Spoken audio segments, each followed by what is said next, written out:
So we are happy to meet this month also in the Zoom. Zoom లో ఈ నెల కూడా మనం కలవడం అనేది చాలా సంతోషకరం. Yeah, we thank God. Uh, Brother, my webcam got repaired, so I will order a new one. So this is a camera in the laptop, so it is it's slightly clear brother, dull. It's Yeah. Clear, no issue. Anyhow, I will try to wipe once again. Somebody said we'll see. Okay. Yeah. I'll okay, just సరే wipe brother. it.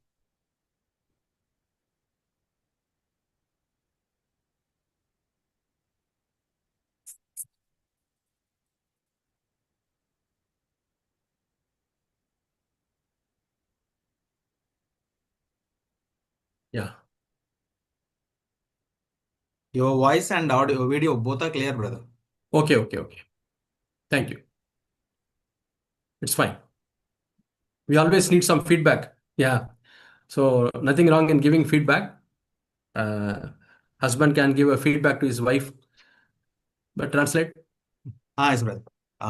ఇలాగా వివరణ కోరడం అనేది ఎలా ఉంది పని అనే దాని గురించి ఎప్పటికప్పుడు తెలుసుకోవడం అనేది మంచిది, భార్య భర్త గురించి, భర్త భార్య గురించి. And husband also should give freedom to his wife to share the feedback. అలాగే భర్త ఆమె దగ్గర నుంచి, భార్య దగ్గర నుంచి వివరణ కోరుకోవడానికి ఆ స్వతంత్రం ఇవ్వాలి. And the church also, brothers should feel free to speak to us, to point out our shortcomings or mistakes or areas of improvement. సంఘంలో కూడా సహోదరులైన వాళ్ళు మనలో ఉన్నటువంటి తప్పుల్ని చెప్పడానికి, అలాగే మన గురించి మంచి చెప్పడానికైనా కానీ వాళ్ళు స్వతంత్రం కలిగి ఉండాలి. Yeah, people say don't say mistake, but say area for improvement. ప్రజలు ఏం చెప్తారు అంటే, మీరు తప్పులు చెప్పొద్దు కానీ ఎక్కడైతే మనం మెరుగ్గా ఉన్నామో అవి చెప్పమంటారు. Because I remember a verse from Timothy. తిమోతికి రాసిన పత్రికలో ఒక వచనాన్ని గుర్తు చేసుకుందాం. Even when somebody is under grave mistake that they have gone after Satan, that is 2 Timothy chapter 2. రెండో తిమోతికి రాసిన పత్రిక రెండో అధ్యాయంలో చూస్తాం అది. 2 Timothy chapter 2. తిమోతికి రాసిన రెండో పత్రిక రెండో అధ్యాయము. And I'll read from verses 24. 24వ వచనం నుంచి చూద్దాం. 2 Timothy chapter 2 and verses 24 onwards. తిమోతికి రాసిన రెండవ పత్రిక రెండవ అధ్యాయం 24వ వచనం. And the Lord's bond servant must not be quarrelsome, but be kind to all, able to teach, patient when wronged. సత్య విషయమైన అనుభవజ్ఞానం వారికి కలుగుటకై దేవుడు ఒకవేళ ఎదురాడు వారికి మనస్సును దయచేయును. So there's a verse, the last phrase, it is possible that people may do harm to us or they may do some wrong things to us. అయితే కొన్ని సందర్భాల్లో ఎలా జరుగుతుంది అంటే, వాళ్ళు ఇతరులు మనకి హాని చేయొచ్చు, మన పట్ల తప్పుగా కూడా వ్యవహరించవచ్చు. Then a man of God or a brother or sister, they should not react. అయితే ఇక్కడ దైవజనుడు లేకపోతే దైవజనురాలైన వాళ్ళు దానికి ప్రతిస్పందించకూడదు. మనం They should learn patience. అక్కడ మనం ఓర్పును నేర్చుకోవాల్సి ఉంటుంది. When somebody talks badly or somebody does something bad, we have to have patience. మన గురించి ఎవరైనా చెడుగా మాట్లాడినప్పుడు లేదా చెడుగా మన పట్ల వ్యవహరించినప్పుడు కూడా మనం ఓర్పును కలిగి ఉండాలి. The first quality of love mentioned in 1 Corinthians chapter 13. మొదటి కొరింథీయులకు రాసిన పత్రిక 13వ అధ్యాయంలో ప్రేమకు సంబంధించిన మొదటి లక్షణంగా ఏం చెప్పబడిందంటే, I can show that verse also because it's very important for our lives. ఆ వచనాన్ని చూపిస్తాను, ఎందుకంటే అది చాలా ప్రాముఖ్యం, మన జీవితానికి ఎంతో అవసరమైనటువంటి వచనం. 1 Corinthians chapter 13. మొదటి కొరింథీయులకు రాసిన పత్రిక 13వ అధ్యాయము. And the qualities of love starts from 4th verse. ప్రేమ యొక్క లక్షణాలు 4వ వచనం నుంచి మొదలవుతున్నాయి. And the first quality is love is patient. మొట్టమొదటి లక్షణం ఏంటంటే, ప్రేమ దీర్ఘకాలము సహించును. And then love is kind, not jealous. So many other things are there. దాని తర్వాత దయ చూపించును, మత్సరపడదు, ఇలాగ చాలా విషయాలు ఉన్నాయి. So in Timothy, a child of God, when he is wronged, he need to have patience. అయితే ఇక్కడ తిమోతికి రాసిన పత్రికలో ఒక దైవజనుడు తన పట్ల తప్పు చేసిన వారి పట్ల మనం patience. But our flesh, it will not learn to be patient. అయితే మన శరీరం ఏం చేస్తుంది అంటే, దాని ఓర్పు లేకుండా ఉండటానికి మనల్ని తోస్తూ ఉంటుంది. It wants to react through our words. మన మాటల ద్వారా స్పందించాల్సిందిగా కోరుతుంది మన శరీరం. Sometimes we will not speak words, but in our eyes we can communicate. I am reacting. మనం మాటల ద్వారా కొన్నిసార్లు చూపించం, కానీ మన కంట్లో వ్యక్తీకరిస్తా ఉంటాం మనం కోపంగా ఉన్నాము అని. But Word of God says that we have to be patient. కానీ దేవుని వాక్యం ఏం చెప్తుందంటే మనం సహించే వారుగా ఉండాలి. And I'll read the 25th verse of 2 Timothy chapter 2. ఈ 2వ తిమోతికి రాసిన పత్రిక 2వ అధ్యాయం 25వ వచనంలో చూసినట్లయితే, With gentleness correcting those who are in opposition. ప్రభు యొక్క దాసుడు అట్టి వారిని సాత్వికముతో శిక్షించుచు. Those who are opposing us. ఎవరైతే మనం ఎదురాడుతున్నారో వారిని. Sometimes we may face some situations in our own church. There may be some brothers or sisters who are not accepting our views. They will oppose. కొన్నిసార్లు సంఘాల్లో మనం ఇలాంటి పరిస్థితులు ఎదుర్కొంటాం. సహోదరులు సహోదరులు మన యొక్క అభిప్రాయాలని వాళ్ళు వ్యతిరేకిస్తూ ఉంటారు. And we should not be surprised. దానికి మనం ఆశ్చర్యపోకూడదు. God has allowed them for our salvation. మన రక్షణ కొరకు దేవుడు వారిని అనుమతించాడు. Yeah, we may ask, what I have done? I have only served the Lord, served the church, and why these people are not understanding? They are always opposing us. మనం అక్కడ అనకూడదు, నేను దేవుని సేవ చేస్తున్నాను, మంచి పనులే చేస్తున్నాను, కానీ వీళ్ళు ఎందుకు నన్ను వ్యతిరేకిస్తున్నారు అని. God has allowed such people. ఎందుకంటే అలాంటి వ్యక్తుల్ని దేవుడే మనకి అనుమతించాడు. To make us humble. ఎందుకంటే మనల్ని దీనులుగా చేయ నిమిత్తం. Otherwise we will become proud. లేకపోతే మనం గర్విష్ఠులం అయిపోతాం. My dear brothers and sisters, నా ప్రియ సహోదరి సహోదరులారా, do you want to be protected in your spiritual life? నీ ఆత్మీయ జీవితంలో మీరు సంరక్షించబడాలని అనుకుంటున్నారా? Then you need some people to oppose you. అలాంటి సందర్భం అయితే మిమ్మల్ని వ్యతిరేకించే వ్యక్తులు కావాల్సి ఉంటుంది. Or sometimes some people who don't accept your opinion. మీ అభిప్రాయాలని అంగీకరించని కొంతమంది వ్యక్తులు అవసరమై ఉన్నారు మనకి. So at that time we have to ask God, Lord, give me gentleness. ఆ సందర్భాల్లో మనం దేవుని అడగాలి, ప్రభువా మాకు సహించే మనసుని దయచేయండి, సాత్వికాన్ని. Bible records in Numbers chapter 12, I think, that Moses was the most gentle person in the world. సంఖ్యాకాండం 12వ అధ్యాయంలో ఉంటుంది ఏంటంటే మోషే సాత్వికుడు ఈ లోకం అంతట్లో అని ఉంటుంది. Yeah, here it says you have to be gentle when correcting others. ఇక్కడ ఏమని రాయబడి ఉంది? ప్రభు యొక్క దాసుడు అట్టి వారిని సాత్వికముతో శిక్షించుచు.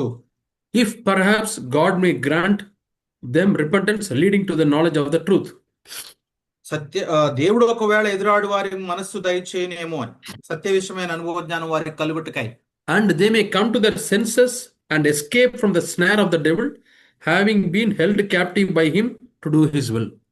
అందువలన సాతాను తన ఇష్టము చొప్పున చెరపట్టిన వీరు వాని ఎరిలో నుండి తప్పించుకొని మేలుకొనేదరేమో అని. So I wanted to show two things in these verses. ఇక్కడ వచనాల్లో 2 విషయాలను మీకు చూపించాలనుకుంటున్నాను. When we correct others, మనం ఇతరులని సరిచేసినప్పుడు we should not forget, we have to be as gentle as possible. అయితే మనం మర్చిపోకుండా చేయాల్సిన పని ఏంటంటే మనం ఎంత వీలైతే అంత సాత్వికంగా ఉండాలి. You know how doctors know when they are nurses, when they want to test blood, how carefully they put the injection. ఈ రక్తాన్ని పరీక్షించడానికి నర్సులు ఏం చేస్తారంటే రక్తం తీసుకునేటప్పుడు ఇంజెక్షన్ చాలా జాగ్రత్తగా తీస్తారు. Very gently they put the injection. ఎంతో నెమ్మదిగా, నొప్పి తెలియకుండా వాళ్ళు తీస్తారు. Yeah, sometimes I count 1 2 3 4 5. కొన్నిసార్లు నేను 1 నుంచి 5 వరకు సంఖ్యలు లెక్క పెట్టుకుంటాను. Sometimes it is like a mosquito bite. It is not very painful. అది బాగా నొప్పి కలిగించేది కాకుండా ఏదో చిన్న దోమ కుట్టినట్టుగా ఉంటుంది. That's a gentle way of correction. అది సరిచేయడం అన్నమాట. ఇది సాత్వికంగా సరిచేయడం. Many times wives may have to correct their husbands. చాలా సార్లు భార్యలు తమ భర్తల్ని సరిచేయాల్సిన అవసరం ఉంటుంది. You should not do with strong words or rough words or harsh words. అయితే అక్కడ చాలా కఠినమైన మాటలతో, బాధించే మాటలతో అలా సరిచేయడం ఉండకూడదు. But with gentle words. ఎంతో మృదువైన మాటలతో ఉండాలి. And then God takes care. They will come back to the truth, repentance. దేవుడు దాని గురించి పట్టించుకుంటాడు. వాళ్ళు మారు మనసు పొంది సత్యం వైపుగా తిరగడానికి. They come back to the truth. They come back to the knowledge of God and they will do his will. దేవుని యొక్క జ్ఞానం కలిగి, ఆ తర్వాత అనుభవ జ్ఞానం, సత్య విషయమైన అనుభవ జ్ఞానం కలిగి వాళ్ళు తిరిగి వస్తారు. See what a blessing it is. ఎంత గొప్ప ఆశీర్వాదం ఇది. Suppose you miss the gentleness, నువ్వు సాత్వికాన్ని గనక తప్పిపోయినట్లయితే you lose the soul. ఆ ఆత్మను కోల్పోతాం మనం. Then, because of your small mistake or your mistake of not being gentle, the other person does not come to the knowledge of God, does not come to repentance, and does not do the will of God.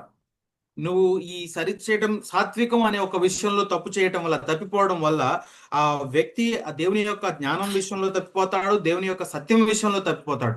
So, I want you to once again, when you find time, read these 3 verses of 2 Timothy chapter 2, the last కాబట్టి 3 verses. కాబట్టి మీకు మరొకసారి గుర్తు చేయాలనుకుంటున్నాను. ఈ Timothy రాసిన 2వ పత్రిక 2వ అధ్యాయం చివరి వచనాలని మరొకసారి సమయం ఉన్నప్పుడు మీరు ధ్యానించండి. Why Moses was called the most gentle person? మోషే ఎందుకు ఈ లోకమంతట్లో సాత్వికుడిగా పిలువబడ్డాడు? He faced temptation, he faced opposition. ఎందుకంటే ఆయన కూడా ఎన్నో ఎదుర్కొన్నాడు ఆ వ్యతిరేకతల్ని. His own sister, elder sister Miriam, she started speaking bad. She opposed Moses. మోషే యొక్క అక్క అయిన మిరియాము అతనికి వ్యతిరేకంగా మాట్లాడుతుంది. Just read how he responded. He was very, very gentle. దాన్ని చదవండి. అక్కడ అతను మోషే ఏ విధంగా దానికి స్పందించాడు అనేది ఎంతో మృదువుగా సాత్వికంగా స్పందిస్తాడు. He did not talk bad at the time. ఎంతో కఠినంగా చెడుగా మాట్లాడలేదు అప్పుడు. And we read in another instant, that's also in Numbers chapter 16, I think. Korah, Dathan, and these people opposed Moses. అలాగే సంఖ్యాకాండం 16వ అధ్యాయంలో కోరహు దాతాను అనేవాళ్ళు మోషేకి వ్యతిరేకంగా మాట్లాడిన సందర్భాలను కూడా చదవచ్చు. So what did he do? అక్కడ ఏం చేశాడు అతను? He fell prostrate before God and he fell at the feet of God and asking God.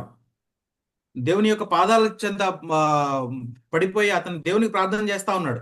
Yeah, it is Numbers chapter 16. Yeah, 16. సంఖ్యాకాండం 16వ అధ్యాయంలో చూడొచ్చు మనం అది. We read Numbers 12 and Numbers 16 also.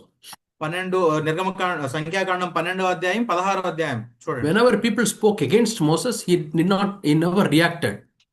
మోషేకి వ్యతిరేకంగా ప్రజలు ఎప్పుడు మాట్లాడినా కానీ దానికి ఆయన స్పందించలేదు. But he went to the presence of the Lord and he was crying to God.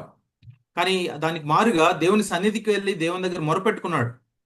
Same case with Stephen. Stephen విషయంలో కూడా అదే జరుగుతుంది. We read in the book of Acts. మనం దాన్ని అపోస్తల కార్యాల్లో చూడొచ్చు. Yeah, when people started throwing stones, ప్రజలు అతని మీద రాళ్లు వేస్తున్నప్పుడు he did not react. అతను స్పందించలేదు. He told them, Lord, don't put that sin on them, on their account. అతను ఏం చెప్తాడు అంటే, దేవా వీరు చేసినది వీరి మీద వేయొద్దు అని చెప్తాడు. Yeah, that was his prayer. అది అతని ప్రార్థన. So that is the nature of Jesus Christ. అది యేసుక్రీస్తు యొక్క స్వభావం అయింది. And we need this nature. అదే స్వభావాన్ని మనము కలిగి ఉండాలి. Lord, give me gentleness. ప్రభువా నాకు సాత్వికాన్ని దయచేయండి. Jesus is telling in Matthew chapter 11. మత్తయి సువార్త 11వ అధ్యాయంలో యేసు ప్రభు చెప్తున్నారు, Learn of me. నా నుండి నేర్చుకోండి. I am gentle and meek. నేను సాత్వికుడును అలాగే కనికరం చూపించేవాడిని. Yeah, Matthew chapter 11. 11వ అధ్యాయం మత్తయి సువార్త. We read in the 29th verse. 29వ వచనం. Take my yoke upon you and learn from me, for I am gentle and humble in heart. నేను సాత్వికుడును దీన మనస్సు గలవాడును కనుక మీ మీద నా కాడి ఎత్తుకుని నా యొద్ద నేర్చుకొనుడి. And when he is gentle and humble, what happens? We will find rest. ఆయన సాత్వికుడు దీన మనసుడు కాబట్టి మనకేం దొరుకుతుంది? మనకి విశ్రాంతి దొరుకుతుంది. So apply this to our lives. ఇది మన జీవితాలకి మనం అన్వయించుకుందాం. In a family, if a husband is very gentle and humble, ఒక కుటుంబంలో ఆ యొక్క భర్త సాత్వికుడు అలాగే దీన మనసు కలిగిన వాడై ఉంటే the wife will find rest. ఆ కుటుంబంలో భార్య విశ్రాంతి దొరుకుతుంది తనకి. She will not be troubled. ఆవిడ కలవరం చెందదు, గందరగోళం ఉండదు. Children will find rest. ఆ కుటుంబంలో పిల్లలకి విశ్రాంతి దొరుకుతుంది.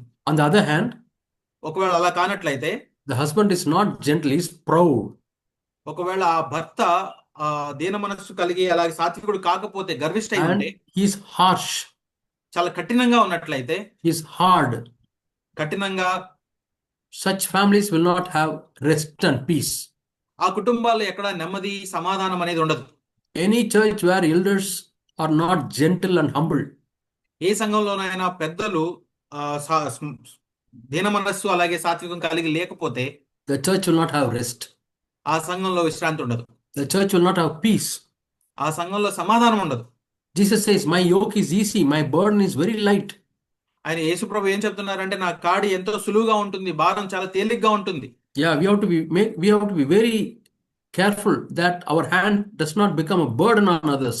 కాబట్టి మన చెయ్యి ఇతరుల మీద భారంగా ఉండకుండా మనం జాగ్రత్త పడాలి. Husband should never become a burden to his wife and children. భర్త తన భార్యకి పిల్లలకి బరువుగా భారంగా ఉండకూడదు. I do this, do that. Why have I not done that? Why have I not done that?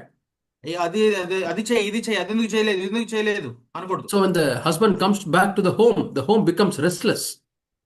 అలా చేసేట్లయితే భర్త తిరిగి ఇంటికి వచ్చినప్పుడు ఇల్లు అనేది సమాధానం లేని స్థితిగా ఉంటుంది. There's a kind of fear. ఎప్పుడు భయం ఉంటుంది. It is not a godly home. అది దైవ కుటుంబం కాదు. A real godly home, there will be peace and rest. ఒక నిజమైన దైవ కుటుంబంలో శాంతి సమాధానం అనేవి ఉంటాయి. Wherever peace and rest is there, శాంతి సమాధానాలు ఎక్కడైతే ఉంటాయో there will be salvation. అక్కడ రక్షణ ఉంటుంది. As we read in 2 Timothy chapter 2. 2 తిమోతికి రాసిన పత్రిక 2వ అధ్యాయంలో మనం అది చూస్తాం. I'll show you another verse also. మరొక వచనాన్ని కూడా మీకు చూపిస్తాను. Isaiah యెషయా గ్రంథం chapter 30. 30వ అధ్యాయం Yeah. And verse 15. 15వ వచనం నుంచి. Isaiah chapter 30 and verse 15. యెషయా గ్రంథం 30వ అధ్యాయం 15వ వచనం నుంచి. For thus the Lord God, the Holy One of Israel, has said, in repentance and rest you will be saved. In quietness and trust is your strength, but you are not willing. ప్రభువును ఇశ్రాయేలు యొక్క పరిశుద్ధ దేవుడు నాకు యెహోవా ఇలాగ సెలవిచ్చుచున్నాడు, మీరు మరలి వచ్చి ఊరకుండుట వలన రక్షింపబడెదరు, మీరు ఊరకుండి నమ్ముకొనుట వలన మీకు బలం కలుగును. So you will be saved if there is a repentance and rest. ఎక్కడైతే మారు మనస్సు మరియు శాంతి ఉంటుందో, సమాధానం ఉంటుందో, అక్కడ మీరు రక్షించబడతారు. And quietness and trust, ఊరకుండి నమ్ముకొనడం, there will be strength. అక్కడ బలం ఉంటుంది. You are very quiet మీరు ఎంతో నెమ్మదిగా ఉన్నారు. and you are trusting your wife. నీ భార్యను నమ్ముతున్నావు. You are trusting your husband. నీవు నీ భర్తను నమ్ముతున్నావు. You are trusting your children. నీ పిల్లల్ని నమ్ముతున్నావు. You are not always doubtful. ఎప్పుడు అనుమానం కలిగి ఉండట్లేదు. నువ్వు You are not always suspicious. ఎప్పుడు అనుమానం కలిగేలాగా ఉండట్లేదు. What are they doing? Why are they doing? Where are they going? You are also restless. You make others also restless. ఏం చేస్తున్నావు, ఎలా చేస్తున్నావు, లేకపోతే ఎక్కడికి వెళ్తున్నావు, ఇలాగా ఉండటం వల్ల నువ్వు సమాధాన స్థితిలో విశ్రాంతిలో లేకుండా ఉంటావు, వాళ్ళకు కూడా విశ్రాంతి ఉండదు. Yeah. I want to go back to today's message. ఈ రోజు వర్తమానంలోకి వెళ్దాం. Let us turn to Deuteronomy. ద్వితీయోపదేశ కాండం చూద్దాం. Yeah. Chapter 10. 10వ అధ్యాయము. See, Deuteronomy is we can say it's a second book of Moses. ఈ ద్వితీయోపదేశ కాండం అనేది మోషే రాసిన రెండవ పుస్తకం. Yeah. See, first God gave the commandments when the people of Israel left Egypt, and within 3 months they came to the wilderness of Sin or Mount Sinai. Israel ప్రజలు ఈ ఐగుప్తును విడిచిన తర్వాత 3 నెలలకి వాళ్ళు సీనాయి పర్వతాన్ని దగ్గరికి వచ్చినప్పుడు దేవుడు వాళ్ళకి ఆజ్ఞలు ఇచ్చాడు. Yeah. So all the people of Israel who were out of Egypt, they heard God's laws. ఆ తర్వాత ఈ ఐగుప్తు నుంచి బయటకు వచ్చిన తర్వాత ఇశ్రాయేల్ ప్రజలందరూ కూడా దేవుని యొక్క నియమాలని విన్నారు. And within 2 years they went to the border of the land of Canaan. 2 సంవత్సరాల లోపు వాళ్ళు ఆ కనాను ప్రాంతాల్లో సరిహద్దులకు దాకా వచ్చారు. But they never had faith and trust in God to enter into Canaan. అయితే వాళ్ళకి ఎప్పుడు కూడా ఆ కనాను దేశంలోకి ప్రవేశించడానికి దేవుని మీద విశ్వాసం, నమ్మకం వాళ్ళకి లేదు. Yeah, they never believed God that God will save them, దేవుడు వాళ్ళని రక్షిస్తాడు అనే వాళ్ళకి ఆ విశ్వాసం లేదు వాళ్ళకి. that God will protect them. దేవుడు వాళ్ళని సంరక్షిస్తాడు అని They never had faith. ఆ విశ్వాసం లేదు వాళ్ళకి. They thought God who delivered from Egypt is taking them to Canaan to kill them. ఐగుప్తు నుంచి బయటకు తీసుకొచ్చిన దేవుడు వాళ్ళని ఆ కనాను దేశంలోకి తీసుకెళ్లి వాళ్ళని చంపుతాడు అని అనుకున్నారు. Will God kill them like that? దేవుడు అలా చంపుతాడా? It was not God's original plan like that. దేవుని యొక్క ప్రణాళిక అది కాదు కదా. So the people of Israel had to wander again for 40 years. కాబట్టి ఇశ్రాయేల్ ప్రజలు 40 సంవత్సరాలు ఆ యొక్క అరణ్యంలో తిరుగుతా ఉన్నారు. And in these 40 years, many children were born. ఈ 40 సంవత్సరాల కాలంలో ఎంతో మంది పిల్లలు జన్మించారు. Yeah, I was imagining how many marriages Moses would have conducted in the wilderness. ఈ అరణ్య ప్రాంతంలో నేను ఊహించుకుంటా ఉంటాను మోషే ఎన్ని వివాహాలు చేశాడో అని. How many deliveries in the wilderness. ఆ యొక్క అరణ్యంలోనే ఎంతమంది పిల్లలు పుట్టుంటారో. Not only that, when they left Egypt, there were many children under the age of 20, 18, 15, 5, 10, 2. వీరే కాకుండా ఐగుప్తు దేశం నుంచి బయటకు వచ్చేటప్పటికి 20 సంవత్సరాల లోపు ఉన్న పిల్లలు ఎంతో మంది ఉంటారు. 10 సంవత్సరాల లోపు, 5 సంవత్సరాల లోపు, 2 సంవత్సరాల లోపు. But they never understood what are the laws of God. అయితే దేవుని యొక్క నియమాలు సూచనలు ఏంటనేది వాళ్ళకి ఎప్పుడు అర్థమై ఉండలేదు అంతకు ముందు. So God remembers them that they need to hear again the word of God. దేవుని యొక్క వాక్యాన్ని తిరిగి వాళ్ళకి జ్ఞాపకం చేయాల్సిన అవసరం ఉంది. They need to hear the law of God. దేవుని యొక్క ఈ చట్టాలని నియమాలని వినాల్సి ఉంది. So when they came to the border near యోర్దాను నదీ ప్రాంతంలో ఆ యొక్క సరిహద్దుకు వచ్చినప్పుడు God is giving another ministry to Moses. కాబట్టి మోషేకి అక్కడ దేవుడు మరొక పరిచర్యను అప్పగించాడు. Moses, you have to teach all the commandments again to these young people because they never heard. I want them to hear the law of God from your mouth. మోషే వీళ్ళందరూ కూడా ఎప్పుడు నా నుంచి వచ్చిన ఈ ఆజ్ఞల్ని వాళ్ళు విని ఉండలేదు కాబట్టి తిరిగి మళ్ళొకసారి ఇవన్నీ కూడా వాళ్ళకి చెప్పు. So I would say when they came out of Egypt, they had a common general conference. నేను ఏం చెప్తాను అంటే వాళ్ళ ఐగుప్తులో నుంచి బయటకు వచ్చిన తర్వాత వాళ్ళందరికీ కూడా కలిపి ఒక సాధారణమైన కూడిక ఉంటుంది. And God spoke through Moses. మోషే ద్వారా దేవుడు అక్కడ మాట్లాడాడు. And now after 40 years, అయితే ఇప్పుడు 40 సంవత్సరాలు దాటిన తర్వాత God is now asking Moses to have a youth camp. అయితే ఇప్పుడు మోషేని దేవుడు యూత్ క్యాంప్ పెట్టమని అడుగుతున్నాడు. Because the youth now they have grown up, they need to hear the laws of God. ఆ యొక్క యవనస్తులు ఎవరైతే ఉన్నారో వీళ్ళు పెద్దవారు అయ్యారు కాబట్టి వీళ్ళు దేవుని యొక్క ఆజ్ఞల్ని వినాల్సింది. That is the book called Deuteronomy. కాబట్టి అందుకనే దీన్ని ద్వితీయోపదేశ కాండం అంటాం. రెండవసారి ద్వితీయ. Yeah. Duet means second. Duet. ద్వితీయ అనగా రెండవసారి. So that is the background of this book of Deuteronomy. ఈ ద్వితీయోపదేశ కాండం అనేది ఆ పుస్తకానికి నేపథ్యం అది. And there are three messages. ఇందులో 3 వర్తమానాలు ఉన్నాయి. Yeah, we can say 4 messages. మనం 4 వర్తమానాలుగా చూడొచ్చు. One, God says, look back. ఒకటి ఏంటంటే దేవుడు ఏం చెప్తున్నాడు అంటే వెనుతిరిగి చూడండి. How God was faithful. దేవుడు ఎంత విశ్వాసత కలిగి ఉన్నాడు. And second message, look up. ఒకసారి పైకి చూడండి. And then look forward. అలాగే ముందుగా చూడండి. And look yourself. అలాగే మీలో చూసుకోండి. So all these titles are coming in the book of Deuteronomy. All these topics. ఈ ద్వితీయోపదేశ కాండం అనే ఈ పుస్తకంలో ఈ 4 అంశాలు వస్తాయి. And we come to 10th chapter. 10వ అధ్యాయానికి వచ్చినప్పుడు and verse 8. 8వ వచనం చూద్దాం. 10th chapter and verse 8. ద్వితీయోపదేశ కాండం 10వ అధ్యాయం 8వ వచనం. I'll read that verse and then you can read in Telugu. Deuteronomy 10 and verse 8. At that time the Lord set apart the tribe of Levi to carry the ark of the covenant of the Lord, to stand before the Lord, to serve him and to bless in his name until this day. నేటి వరకు జరుగునట్లు యెహోవా నిబంధన మందసమును మోయుటకు, యెహోవా సన్నిధిని నిలుచుటకును, ఆయనను సేవించి ఆయన నామమును బట్టి దీవించుటకును లేవి గోత్రపు వారిని ఆ కాలంలో యెహోవా ఏర్పరచుకొనెను. Yeah. So there are 3 things mentioned in this verse. ఈ వచనంలో 3 విషయాలు ఇక్కడ ప్రస్తావించబడ్డాయి. 3 purposes the Levites have to do. లేవీయులు చేయవలసినటువంటి 3 పనులు, 3 ఉద్దేశాలు. Yeah. Number 1, మొదటిది carrying the ark of God. దేవుని యొక్క మందసాన్ని మోయడం. Number 2, రెండవది worshiping God. దేవుని సన్నిధిని నిలిచి ఆయన ఆరాధించడం. And number 3, మూడవదిగా blessing others. ఇతరుల్ని దీవించడం. Yeah. Blessing others in the name of the Lord. ఆయన నామమును బట్టి దీవించారు, ఇతరుల్ని దీవించడం.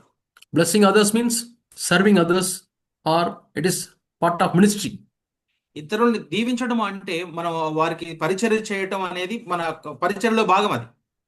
And see, very important occasions God asked the priest to carry the ark. కొన్ని ముఖ్యమైన సందర్భాల్లో దేవుడు యాజకుడు ఆ యొక్క ఆ మందసాన్ని మోయాల్సిందిగా చెప్పాడు. See, in the book of Joshua యెహోషువ గ్రంథంలో చూసినట్లయితే and chapter 3, 3వ అధ్యాయము, the people of Israel, as I told you, the younger generation, old generation all dead.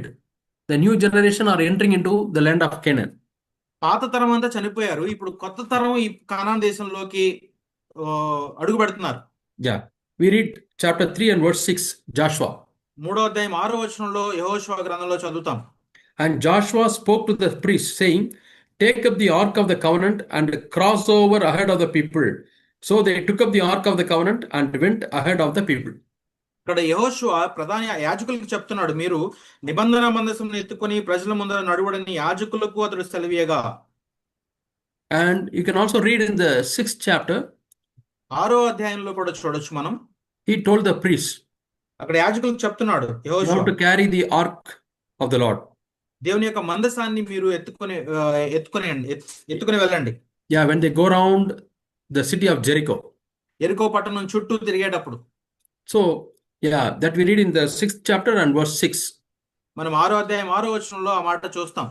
Yeah, I'll read the 6th verse. 6వ వచనాన్ని So చదువుతాం. Joshua the son of Nun called the priests and said to them, Take up the ark of the covenant and let the 7 priests carry 7 trumpets of ram's horns before the ark of the Lord. నూను కుమారుడైన యెహోషువ యాజకులను పిలిపించి, మీరు నిబంధన మందస్తమును ఎత్తుకొని మోయుడి. 7 యాజకులు యెహోవా మందస్తమునకు ముందుగా పొట్టేలు కొమ్ము బోరలను 7 పట్టుకుని నడవాలని వారితో చెప్పాను. And also we read in Kings. రాజుల గ్రంథంలో కూడా మనం చూస్తాం. 1 Kings chapter 8 verses 3 to 6. మొదటి రాజులు 8వ అధ్యాయం 3వ వచనం నుండి 6వ వచనం వరకు. In the Solomon's temple, the priests were carrying the ark of the Lord. అక్కడ సొలొమోను కట్టించినటువంటి దేవుని యొక్క ఆలయంలో ఆ యాజకులు దేవుని యొక్క మందసాన్ని మోస్తూ ఉంటారు. In the New Testament, who are the priests? కొత్త నిబంధనలో యాజకులు ఎవరు? Not elders. పెద్దలు కాదు, సంఘ పెద్దలు కాదు. Elders also are there. సంఘ పెద్దలు కూడా ఉంటారు. But Bible says God has called every one of us as priests. కానీ వాక్యం బైబిల్ మనకి ఏం చెప్తుందంటే దేవుడు మనల్ని అందరినీ కూడా యాజకులుగా పిలుస్తున్నాడు. We read in 1 Peter chapter 2 and verse 9. మొదటి పేతురు 2వ అధ్యాయం 9వ వచనంలో చూస్తాం మనం అది. And Revelation chapter 1 and verse 6. అలాగే ప్రకటన గ్రంథం 1వ అధ్యాయం 6వ వచనంలో కూడా చూస్తాం. Yeah, 1 Peter chapter 2 and verse 9.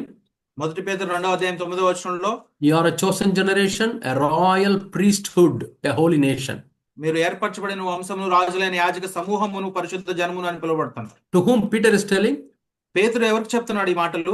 All the believers. అందరూ, విశ్వాసులందరికీ.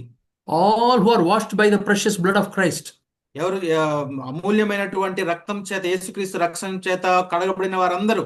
All are priests. అందరూ కూడా యాజకులే. Yeah, we are the chosen people. మనం ఏర్పరచబడిన ప్రజలం మనం.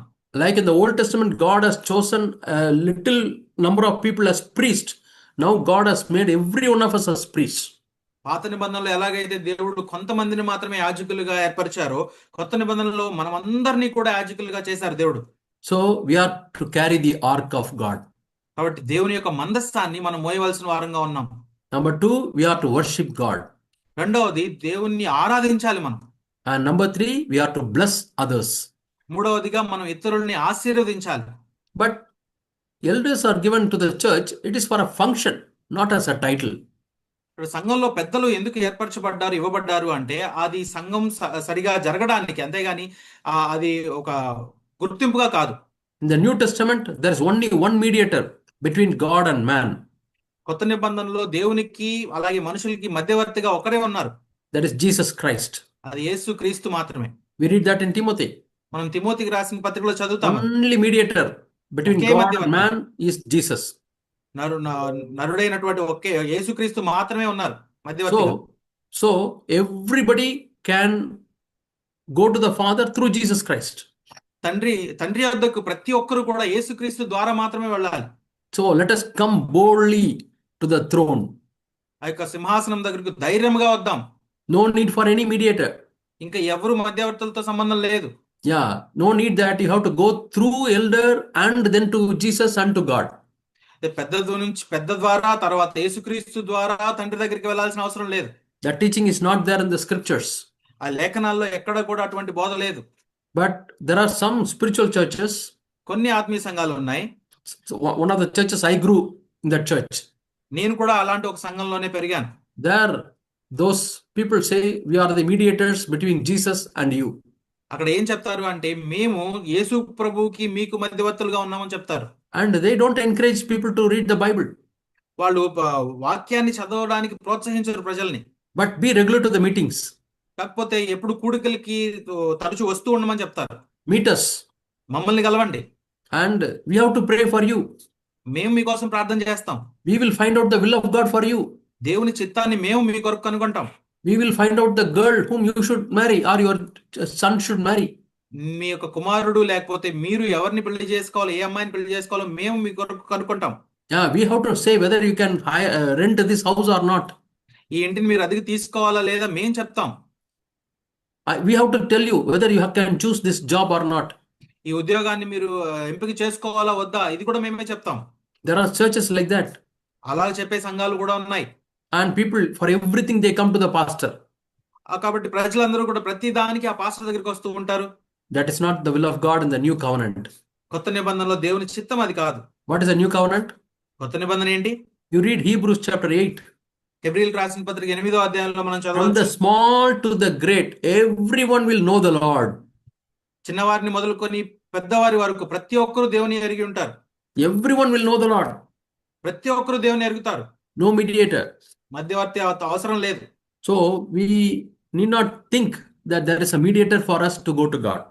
కాబట్టి దేవుని దగ్గరికి వెళ్ళడానికి మనకు ఒక మధ్యవర్తి అవసరమై ఉన్నాడని మనం ఎప్పుడు అనుకోవాల్సిన అవసరం లేదు. Yeah, Hebrews chapter 8 and verse 11. హెబ్రీయులకు రాసిన పత్రిక 8వ అధ్యాయం 11వ వచనంలో చూస్తాం. That shows that everyone can directly have access to God. ఇది దేవునికి మనకి సరిగా డైరెక్ట్ గా మనకి సంబంధం ఉందని చూపిస్తుంది. But in the Old Testament it was not like that. పాత నిబంధనలో అలా లేదు. Only priest has to enter into the most holy place once in a year to pay the atonement for the sins of the people of Israel. కేవలం ప్రధాన యాజకుడు మాత్రమే సంవత్సరానికి ఒక్కసారి అతి పరిశుద్ధ స్థలంలోకి అతను వెళ్లాల్సి ఉంటుంది. ఎందుకంటే ఆ యొక్క ఇశ్రాయేల్ దేశంలో ప్రజల యొక్క పాపాలని ప్రాయశ్చిత్తం చేయడానికి. Ordinary man cannot enter into the most holy place. ఒక సాధారణమైన వ్యక్తి అతి పరిశుద్ధ స్థలంలోకి ప్రవేశించకూడదు. And ordinary man cannot see the ark of the covenant. దేవుని యొక్క నిబంధన మందసాన్ని ఒక సాధారణమైన వ్యక్తి చూడకూడదు. Yeah, always the ark of the covenant will be kept in the most holy place. దేవుని యొక్క నిబంధన మందసం అతి పరిశుద్ధ స్థలంలో మాత్రమే ఉంటుంది. And when they are moving from that place to another place, ఒక ప్రాంతం నుంచి వేరొక ప్రాంతానికి వాళ్ళు వెళ్తున్నప్పుడు the veil which was hanging, they'll have to remove the veil and they'll have to cover the ark by that veil. ఏదైతే తెర ఉంటుందో పరిశుద్ధ స్థలానికి అతి పరిశుద్ధ స్థలానికి ఆ తెరతో ఆ మందసాన్ని చుట్టి వాళ్ళు దాన్ని తీసుకెళ్లేవాళ్ళు. And then they should put the two bars, wooden bars made of acacia wood, and they'll have to carry in their shoulders. ఆ యొక్క చెక్కతో చేయబడినటువంటి ఆ కొమ్మ కర్రలతో ఆ మందసాన్ని పట్టుకొని తెరలతో చుట్టబడిన మందసాన్ని వాళ్ళ భుజాల మీద పెట్టుకుని మోస్తారు. So in the back, this is a red color. It's something like the veil. వెనకాల వెనకాల ఉన్న రెడ్ కలర్ తెర. So with that, they'll have to cover the ark whenever it is exposed outside. Nobody can see the ark of the covenant. ఎందుకంటే ఆ నిబంధన మందసం ఎవరు చూడకూడదు కాబట్టి ఆ మందసాన్ని తెరతో చుట్టేవాళ్ళు. Yeah. So that is the ark represents the presence of God. ఈ నిబంధన మందసం అనేది దేవుని యొక్క సన్నిధిని సూచిస్తుంది. Yeah, we read in the book of Exodus, నిర్గమకాండంలో మనం చూస్తాం chapter 25. 25వ అధ్యాయం. What is this ark of God? ఏంటి నిబంధన మందసం ఏంటి? See, God was thinking according to the man's knowledge. దేవుడు మనుషుల యొక్క జ్ఞానాన్ని ఆధారంగా చేసుకుని అలా ఆలోచిస్తూ ఉన్నాడు. Then only man can understand. అప్పుడు మాత్రమే మనిషి అర్థం చేసుకోగలడు. So God wanted man to know that God's presence is very valuable. ఎందుకంటే దేవుని యొక్క సన్నిధి ఎంతో విలువైంది అని ప్రజలు తెలుసుకోవాలనుకున్నాడు దేవుడు. God wanted man to know that God is a holy God. దేవుడు పరిశుద్ధుడు అని మనుషులు దేవుని గురించి తెలుసుకోవాలని దేవుడు అనుకున్నాడు. Yeah, so he wanted to teach man. కాబట్టి దేవుడు మనుషులకి ఆ విషయాన్ని నేర్పించాలనుకున్నాడు. So he was thinking. దాని విషయమే ఆలోచిస్తా ఉన్నాడు. See, God was communing with man, talking with man when he was in the Garden of Eden. ఏదెన్ తోటలో ఉన్నప్పుడే దేవుడు మనిషితో సంభాషిస్తూ ఉన్నాడు. Because they were not tempted at that time. అప్పటికి వాళ్ళు శోధింపబడలేదు. They were holy. ఆదామావులు అప్పుడు పరిశుద్ధంగా ఉన్నారు. Instead of holy, we can say they were innocent. పరిశుద్ధులు అనే మాట కంటే వాళ్ళు అమాయకులై ఉన్నారు. Innocent people become holy when they overcome the temptation. అమాయకులైన ప్రజలు పరిశుద్ధులుగా ఎప్పుడవుతారు అంటే వాళ్ళు శోధనని జయించినప్పుడు. So somebody is innocent means we don't know whether he will become holy or unholy. Now he is innocent. ఒక అమాయకుడు అని ఒక ఒక వ్యక్తిని చూసామంటే అతను పరిశుద్ధుడు అవుతాడు, పరిశుద్ధుడు అవ్వచ్చు, లేకపోతే పాపి కూడా అవ్వచ్చు. Only the temptation, God's commandment, will prove whether he becomes holy or sinful man. శోధన మాత్రమే రుజువుపరుస్తుంది ఏంటంటే అతను ఒక పాపిగా ఉంటాడా లేకపోతే పరిశుద్ధుడిగా ఉంటాడా అని. So God told Adam and Eve not to eat the fruit of the knowledge of good and evil. కాబట్టి దేవుడు ఆదాము అవ్వలకి ఆ యొక్క మంచి చెడులు తెలునిచ్చే వృక్ష ఫలాన్ని తినొద్దని చెప్పారు. Eating the fruit of the knowledge of good and evil is to have our own knowledge. I don't want God, I want to be independent. ఈ మంచి చెడుల తెలివినిచ్చే వృక్ష ఫలాన్ని తినడం అంటే నాకు నా తెలివితేటలు సరిపోతాయి, దేవునితో నాకు అవసరం లేదు అని చెప్పడం. Eating the fruit of life, the tree of life is I want the life of God, I want to be dependent on God, I want to be connected to God. జీవవృక్ష ఫలాన్ని తినడం అంటే నాకు దేవుని యొక్క అవసరత ఉంది, దేవుని జ్ఞానం నాకు కావాలి, దేవుని మీద ఆధారపడతాను అని చెప్పడం. But Adam and Eve did not want that. కానీ ఆదాము అవ్వలు దాన్ని కోరుకోలేదు. So they ate the fruit. కాబట్టి వాళ్ళు ఆ ఫలాన్ని తిన్నారు. From the tree of knowledge of good and evil. మంచి చెడుల తెలివినిచ్చే వృక్ష ఫలాన్ని తిన్నారు. God drove them away from the Garden of Eden. ఏదెన్ తోట నుంచి దేవుడు వాళ్ళని పంపించి వేశాడు. So man was removed from the presence of God. దేవుని యొక్క సన్నిధి నుంచి మనిషి అక్కడ నుంచి నెట్టివేయబడ్డాడు, తీసివేయబడ్డాడు. And God never wanted a sinful man to come to the tree of life. దేవుడు ఎప్పుడు కూడా ఒక పాపిని ఆ జీవవృక్ష ఫలాన్ని దగ్గరికి రానివ్వలేదు. So we read in the book of Genesis chapter 3. మనం ఈ మాటని మనం ఆదికాండం 3వ అధ్యాయంలో చదువుతాం. The last verse. చివరి వచనం. Yeah, God drove the man away from the Garden of Eden. అప్పుడు ఆయన ఆదామును వెళ్ళగొట్టి. Yeah, Genesis chapter 3 and last verse. 3వ అధ్యాయం 24వ వచనం. He drove the man out, and at the east of the Garden of Eden, he stationed the cherubim and the flaming sword, which turned every direction to guard the way to the tree of life. అప్పుడు ఆయన ఆదామును వెళ్ళగొట్టి ఏదెను తోటకు తూర్పు దిక్కున కెరూబులను జీవవృక్షమునకు పో మార్గమును కాచుటకు ఇటు అటు తిరుగుచున్న ఖడ్గజ్వాలను నిలబెట్టాను. So there was a sword hanging, turning 360 degrees always. అక్కడ ఒక ఖడ్గం ఉంది, అది 360 డిగ్రీలు తిరుగుతా ఉంది అన్నిటి. And cherubims, they were the guardian angels. అక్కడ కెరూబులు కూడా ఉన్నాయి. వాళ్ళు ఎవరు అంటే దేవుని యొక్క దేవదూతలు. Cherubims will always guard, protect. కెరూబులు ఏం చేస్తారు అంటే కాపాడుతూ ఉంటారు, సంరక్షిస్తూ ఉంటారు. So God put those angels on the way, and they were guardians there. ఆ మార్గానికి వెళ్లే దారిలో వీళ్ళని దేవుడు కెరూబుల్ని పెట్టాడు. So God appointed the first security guard. మొట్టమొదటి సెక్యూరిటీ గార్డ్ నియమించాడు దేవుడు అక్కడ in the Garden of Eden. ఏదెన్ తోటలో. Nowadays when you go to the Air Force or Navy, in the entrance you have a gun which rotates 360 degrees. అక్కడ మనం airport గానీ నేవీలో గానీ వెళ్ళినట్లయితే అక్కడ మనం చూస్తాం 360 డిగ్రీల చుట్టూ తిరుగుతున్న ఒక గన్ ఉంటది అక్కడ. Yeah, any intruder, terrorist, they can turn and shoot. లోపలికి ఎవరైనా టెర్రరిస్ట్ గానీ ఇంకెవరైనా చొరబాటుదారులు కనుక వస్తే వాళ్ళని షూట్ చేయడానికి. Yeah, something like that. 360 degrees sword. ఆ విధంగా ఊహించుకోవచ్చు ఇక్కడ 360 డిగ్రీలు తిరుగుతున్న కత్తిని అంటే. And so man could not reach the holy God. కాబట్టి పరిశుద్ధమైన దేవుడి దగ్గరికి మనిషి ఇక్కడ వెళ్ళలేకపోయాడు. And when God wanted to meet man, ఎప్పుడైతే దేవుడు మనుషుల్ని కలవాలనుకున్నాడో తర్వాత he wanted to bring those two cherubims. కాబట్టి అంటే దేవుడు sorry brother, God wanted to bring these two cherubims into picture.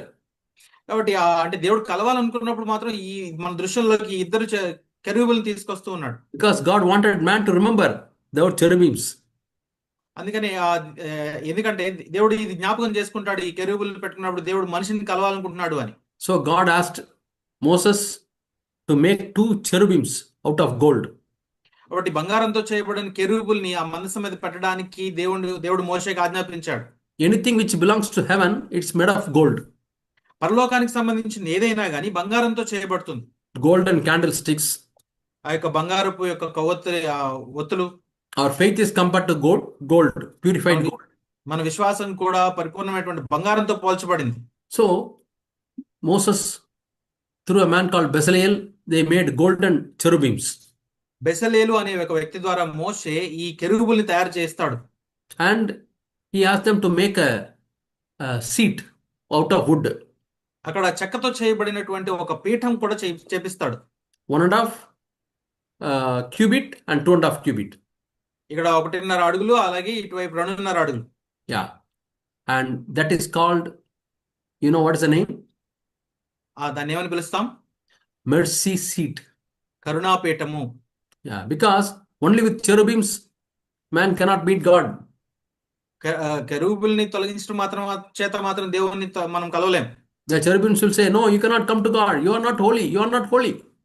కెరూబులు ఏం చెప్తారు అంటే, మీరు రావద్దు, మీరు పరిశుద్ధులు కాదు అని చెప్తారు.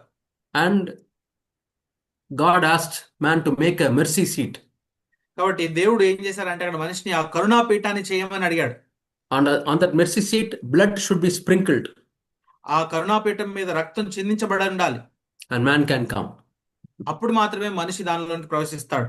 See what a provision God has made. దేవుడు ఎంత మంచి సదుపాయాన్ని ఏర్పరిచారు కదా.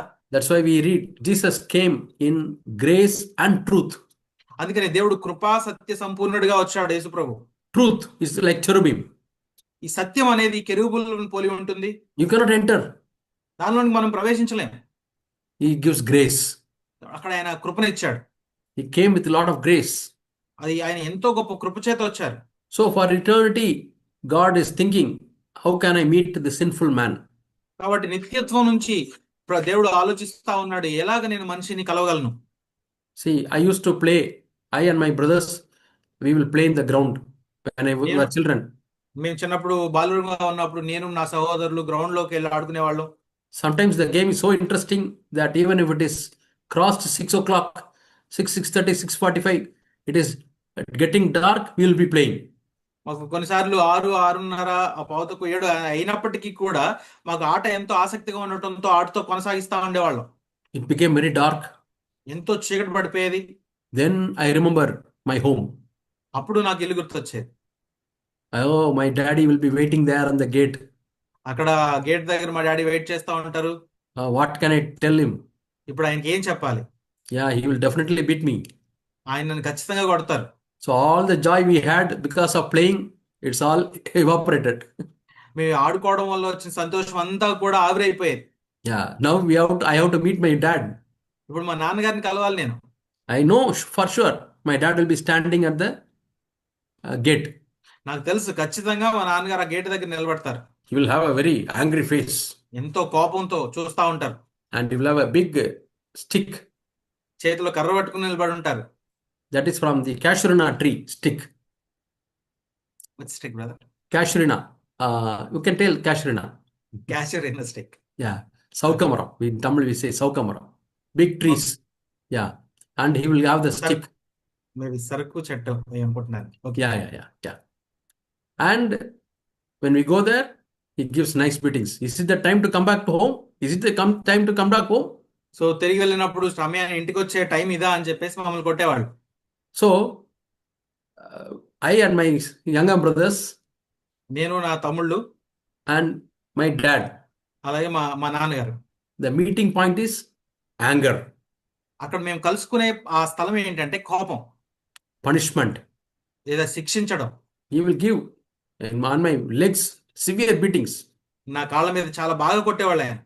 And on the road, he is giving beatings, and people on the road will be seeing. I will cry. Road మీద వెళ్ళిపోయే వాళ్ళందరూ కూడా చూస్తా ఉండేవాళ్ళని, నేడుస్తా ఉండేవాడిని. But my younger brothers won't get because I am the eldest one. ఎందుకంటే మా తమ్ముళ్ళకి ఎటువంటి శిక్ష ఉండేది కాదు, ఎందుకంటే నేనే పెద్దవాడిని కాబట్టి నాకే ఉండే. So my dad's meeting point of his children is anger and punishment. తన బిడ్డల్ని కలిసే ఒక స్థలం మా నాన్నగారిది ఏంటంటే కోపం. So I have to cross the anger, and then my mom will give tea and snacks. ఆ కోపాన్ని దాటి నేను లోపలికి వెళ్ళిన తర్వాత మా అమ్మగారు నాకు టీ కానీ స్నాక్స్ కానీ ఇచ్చేవాళ్ళు. Now apply this. The human beings are sinful people, కాబట్టి దీన్ని మనం ఇక్కడ అన్వయించుకుందాం. మనుషులందరూ కూడా పాపులై ఉన్నారు, rebellious people, తిరుగుబాటు చేసే ప్రజలై ఉన్నారు, proud people, ఎంతో గర్విష్ఠులుగా ఉన్నారు. and God is planning, how can I meet these people?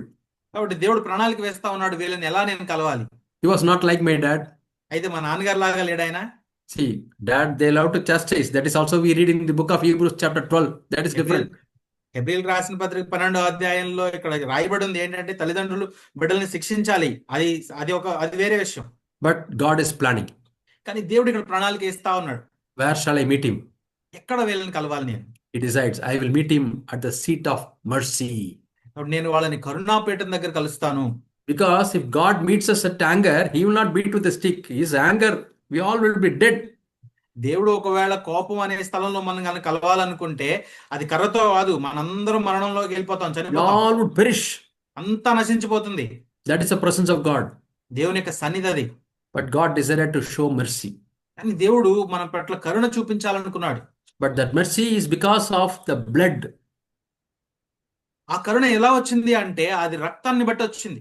That means God's anger is already placed on the animal and the animal was killed and that blood is shed here. దాని అర్థం ఏంటంటే దేవుని యొక్క కోపం ఇప్పటికే ఆ యొక్క జంతువు మీద కుమ్మరించబడింది, ఆ రక్తం చిందించబడింది, ఆ రక్తం కరుణాపీఠం మీద చిందించబడింది, చిలకరించబడింది. Now that ark is Jesus Christ. అయితే ఇప్పుడు ఆ యొక్క నిబంధన మందసం ఏంటంటే యేసు ప్రభువే ఉన్నారు. The ark of God signifies the presence of God. దేవుని యొక్క నిబంధన మందసం యేసు ప్రభు దేవుని యొక్క సన్నిధిని చూపిస్తా ఉంది.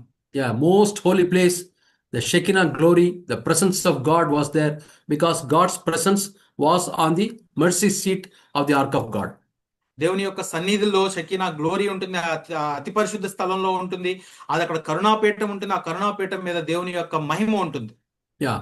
So we read that this ark of God, God asked to make it from the acacia wood.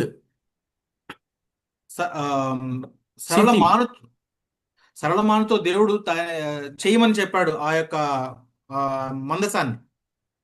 And I saw, what is this acacia tree? ఈ చెట్టు అకాశియా చెట్టు అనేది అంటే ఏంటనేది నేను చూద్దాం అనుకున్నాను. What is it? ఏంటది? It is a very ordinary tree which is plentifully available in many places. అది చాలా చోట్ల విరివిగా లభించేది అది. And yeah, it is a very ordinary tree. సాధారణమైనటువంటి చెట్టు అది.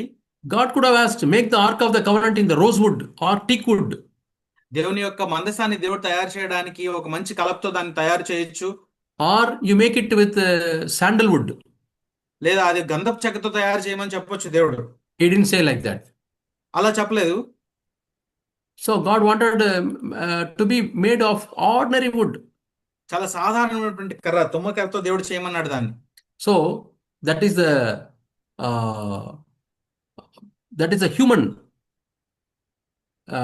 human nature.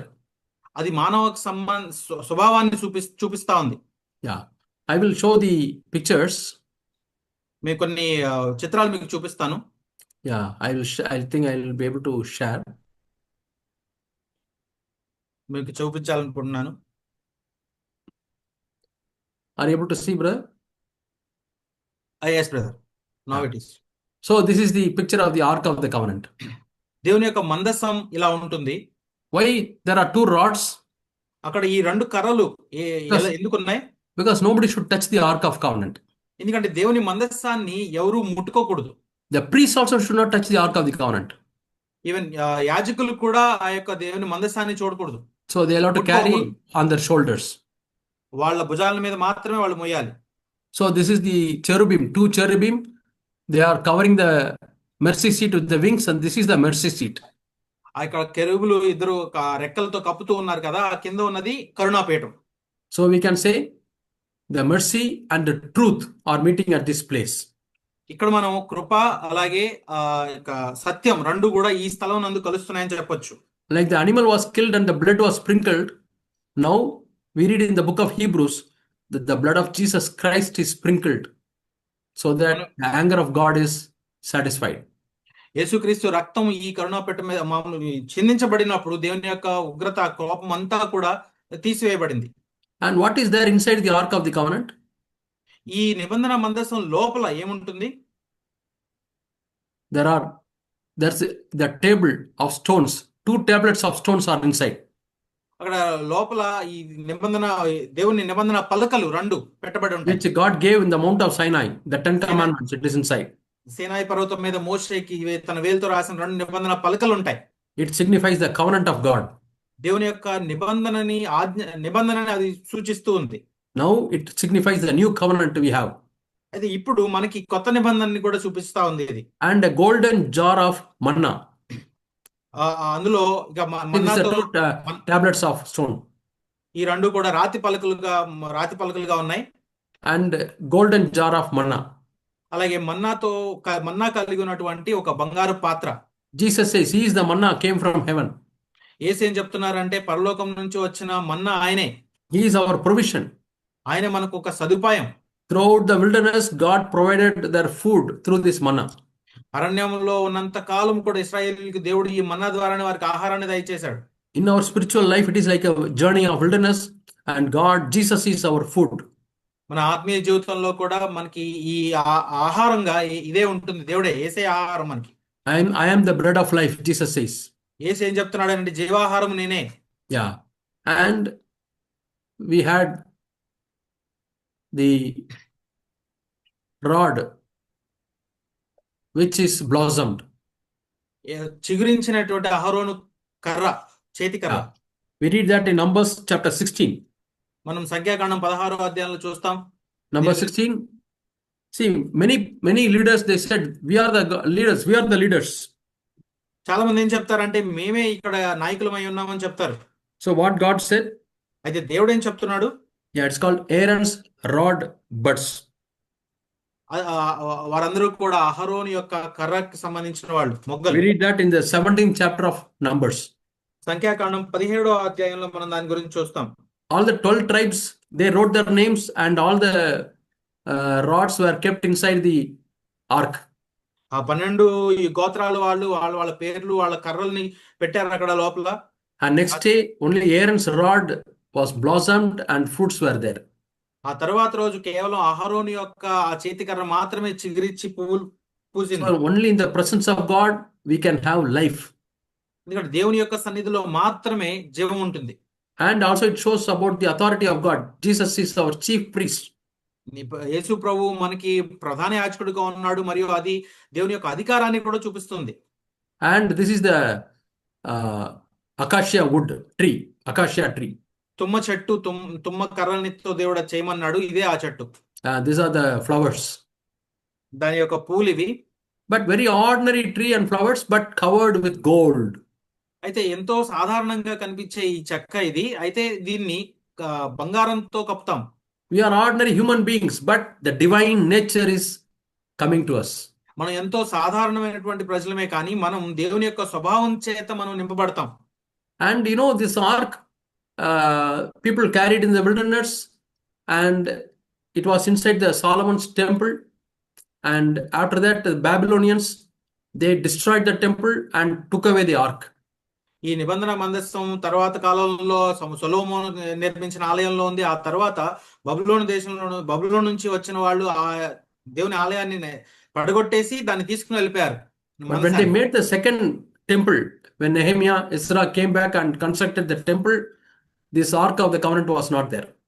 నెహమ్యా, ఎజ్రా వాళ్ళు తిరిగి వచ్చి అక్కడ నుంచి వాళ్ళు రెండవసారి దేవాలయాన్ని పునర్నిర్మించినప్పుడు అప్పుడు మందసం లేదు అప్పుడు అక్కడ. Because the real ark of covenant, Jesus was coming and he is going to be there. So the first one disappeared. ఎందుకంటే నిజమైనటువంటి మందసమైనటువంటి యేసుక్రీస్తు రాబోతున్నాడు కాబట్టి ఈ పాత నిబంధన మందసం అక్కడ నుంచి మాయమైపోయింది. So now there's no ark of covenant. కాబట్టి ఇప్పుడు నిబంధన మందసం అనేది ఏం లేదు.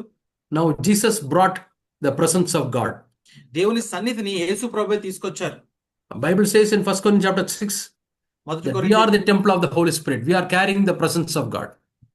బైబిల్ ఏం చెప్తుందంటే 1 కొరింథీయులు రాసిన పత్రిక 6వ అధ్యాయంలో మనమే దేవుని యొక్క ఆలయమై ఉన్నాము, John పరిశుద్ధాత్మను మనమే 8, కలిగి ఉన్నాం. John 8:29 says, I am doing the will of the Father. I am doing the things that please God. So God is always with me. యోహాను సువార్త 8వ అధ్యాయం 9వ వచనంలో యేసు ప్రభు చెప్తున్నారు, దేవుని చిత్తాన్ని నేను చేస్తూ ఉన్నాను ఎల్లప్పుడు, కాబట్టి యేసు తండ్రి నాతో ఉన్నారు. My dear brothers, God, sisters, God wants us to carry the ark, or God wants us to carry the presence of God wherever we are. కాబట్టి నా ప్రియ సహోదరి సహోదరులారా, మనం ఎల్లప్పుడూ జ్ఞాపకం చేసుకోవాలి ఏంటంటే దేవుని యొక్క మందసాన్ని మనం ఎప్పుడు మోస్తూ ఉండాలి, దేవుని సన్నిధిని మనం కలిగి ఉండాలి ఎప్పుడు. If we have sin, the presence of God will not be with us. మనలో పాపం ఉన్నట్లయితే దేవుని యొక్క సన్నిధి మనతో ఉండదు. If we have idols in our life, presence of God will not be with us. విగ్రహారాధన మన హృదయంలో కనుక జీవితంలో ఉన్నట్లయితే దేవుని యొక్క సన్నిధి ఉండదు. So let us have a clear conscience and let us please God in every walk of our life, so that the rich presence of God will be with us.